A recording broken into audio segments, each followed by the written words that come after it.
Um dos momentos mais obscuros da história é quando um dos discípulos de Jesus, chamado Judas, o trai. Este é um dos momentos mais obscuros da história, porque Judas era um dos 12 apóstolos de Jesus. Judas tinha sido escolhido pelo próprio Jesus. E como os outros 12 apóstolos, Judas tinha abandonado tudo para seguir a Jesus. Ele ficou ali com Jesus por anos, inclusive servindo a ele. Judas expulsou demônios, Judas curou doentes, proclamou que era chegado o reino dos céus. Ele também era o tesoureiro dos 12, era com ele que ficava a bolsa do grupo de Jesus. Ora, para ele ser o tesoureiro, quer dizer que ele era uma pessoa confiável, quer dizer que ele tinha a confiança do grupo dos 12. Ele era tesoureiro também porque ele amava o dinheiro. De fato, ele inclusive às vezes pegava um pouquinho do dinheiro para si, ele furtava. E quando Jesus então entrou de forma triunfal em Jerusalém, lá com todas aquelas honras no jumentinho, Judas provavelmente era um dos mais entusiasmados naquele dia. Ele tinha sonhado com aquele dia, aqueles hosanas, aquelas aleluias do povo soava como música em seus ouvidos. É hoje, pensava Judas, é hoje que Jesus se torna rei de Israel, que ele vai dar um basta nos romanos e que talvez eu vá me sentar à direita do seu trono.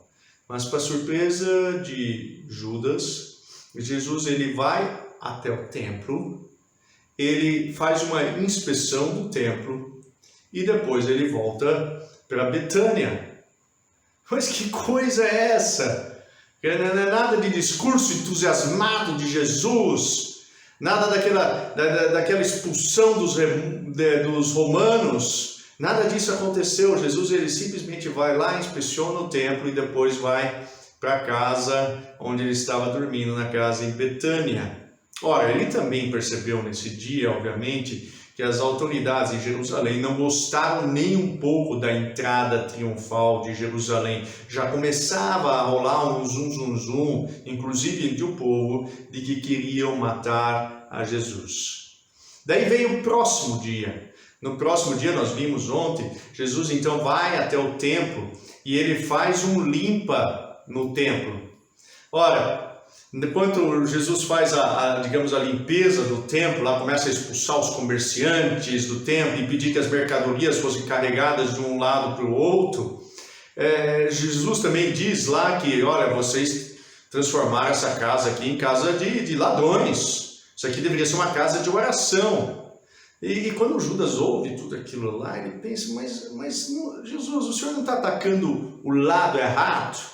O senhor deveria estar atacando os romanos, mas aqui está o senhor atacando os judeus.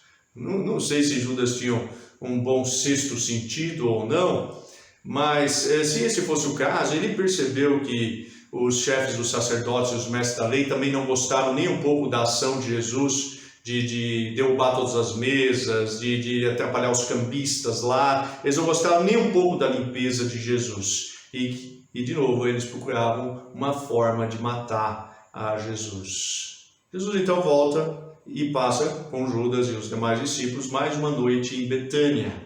Agora nós estamos 2 dias depois, o que seria equivalente de hoje, 2 dias depois da entrada triunfal de Jesus em Jerusalém. De novo, Jesus, Judas e os demais discípulos vão até o templo. E as autoridades, elas começam a implementar o seu plano, eles querem de alguma forma ter alguma acusação para prender a Jesus, ter uma deixa para que o povo se volte contra Jesus, alguma coisa desse tipo. Então o que eles fazem durante esse dia? Eles passam o dia provocando Jesus, fazem perguntas que vão deixar Jesus ruim ou com o povão, ou contra as próprias autoridades romanas ou religiosas. Talvez as 2 perguntas mais importantes do dia tenham sido: com que autoridade o Senhor está fazendo essas coisas? E a próxima pergunta é: certo pagar imposto a César ou não? Fazendo essas perguntas, eles queriam deixar Jesus mal com as autoridades romanas. Mas Jesus não entra na pegadinha, ele não responde essa pergunta, mas ele devolve a provocação. Jesus devolve a provocação para os líderes religiosos. Ele conta uma parábola, a parábola da vinha dos trabalhadores. Leia depois em sua casa essa parábola, muito interessante. E nela, Jesus coloca os sacerdotes e os mestres da lei. Eles são aqueles que recusam os profetas enviados por Deus. São aqueles que recusam, inclusive, o Filho de Deus enviado a eles. E aí eles pegam esse Filho de Deus e o matam. E os sacerdotes e os mestres da lei, obviamente, eles perceberam que Jesus tinha colocado eles naquela parábola e era contra eles que ele estava contando aquela parábola. Então eles começaram a cada vez mais forte a arrumar uma forma de prender a Jesus. Mas eles ainda tinham medo da multidão, por isso eles ainda deixaram Jesus solto. Ora, nessa altura do campeonato, durante esse dia de provocações, Judas percebeu que Jesus não seria o novo rei de Israel, pelo menos não aquele rei que ele imaginava que Jesus devesse ser, e que Jesus não iria expulsar os romanos de lá. Quer dizer, Judas ficou muito irado com isso.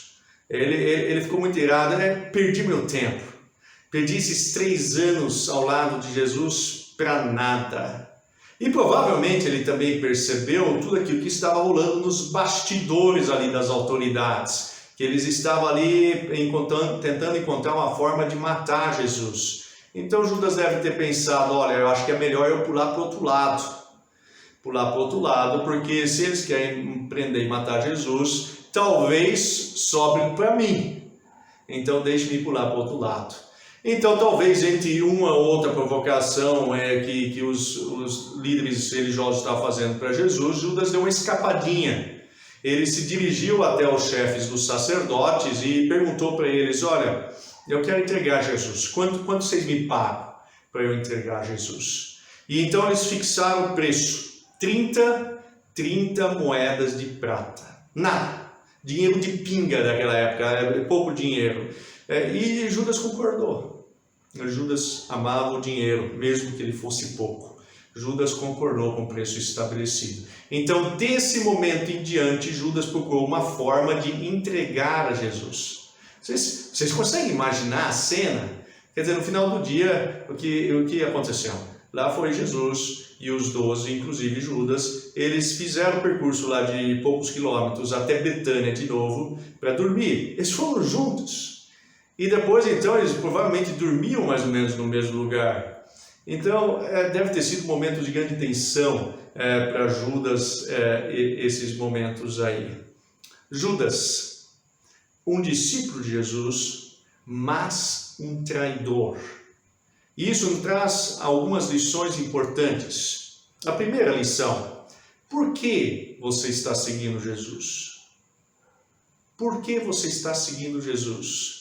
Judas estava pelas razões erradas. Ele achava que Jesus seria aquele que iria libertar os judeus dos romanos. Ele queria provavelmente ter uma posição importante no reino de Jesus. Judas ele só estava com Jesus para usar Jesus. Ele queria usar Jesus para alcançar os seus próprios interesses. Ele não tinha um interesse real em Jesus. Ora, quais são os seus interesses em Jesus? Você está precisando de dinheiro? É por isso que você está com Jesus? Ou você está precisando de emprego? É por isso que você está com Jesus? Você tem alguma doença e precisa ser curado? É por isso que você está com Jesus? Ou você quer escapar do inferno? É por isso que você está com Jesus?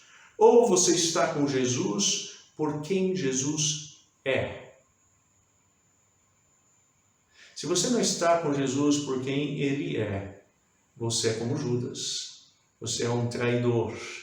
A segunda lição que nós podemos aprender é que não é porque você serve muito a igreja, ou Jesus, que você de fato é um discípulo de Jesus. Você pode fazer muita coisa na igreja, você pode correr de lá e para cá, você pode ser um grande evangelista, um grande profeta, você pode ajudar muitos dos pobres, mas Judas também. Judas também. E não era por isso que ele era de fato um discípulo real de Jesus. E a terceira lição que é decorrente desta: o seu dia mais importante é o último. O seu dia mais importante é o último. Talvez hoje você não viva uma vida muito voltada para Jesus, mas toda vez que alguém fala com você, ou mesmo a sua consciência lhe acusa, você apela para o seu passado. Você diz, não, olha lá tantas coisas que eu fiz já no passado, olha como eu já fui no passado. Mas eu gostaria de dizer que o seu dia mais importante é o último dia. Judas, ele também tinha feito um monte de coisa. Ninguém de fato desconfiava de Judas como traidor. Quando Jesus disse para os seus 12, olha, um de vocês vai me trair, ninguém olhou para Judas. Ninguém desconfiava de Judas. Quando Judas finalmente chegou lá com o exército, com soldados, no jardim Getsemane, ninguém pensou, puxa, mas é óbvio, tinha que ser Judas. Ninguém pensou isso. De fato, usando talvez a linguagem de hoje, o que os 12 pensaram é o seguinte, puxa, mas Judas era tanto tempo membro de nossa pequena igreja, ele era o que tocava os instrumentos todos os domingos lá na frente na nossa igreja, ele era o tesoureiro da igreja, puxa, a família dele, a gente sempre se encontrava com eles, mas o Judas estava trabalhando para Satanás, ele não estava trabalhando para Jesus. Isso para os discípulos parecia não fazer sentido nenhum, mas era a realidade. Depois de ele trair Jesus, o que Judas fez? Ele foi lá e se enforcou. O dia mais importante é o último. O seu último dia é o mais importante. Jesus muitas vezes ele propositadamente deixa o joio crescer junto com o trigo, porque no início não dá para saber muito bem a diferença entre os dois, mas no último dia dá para saber a diferença entre o joio e o trigo.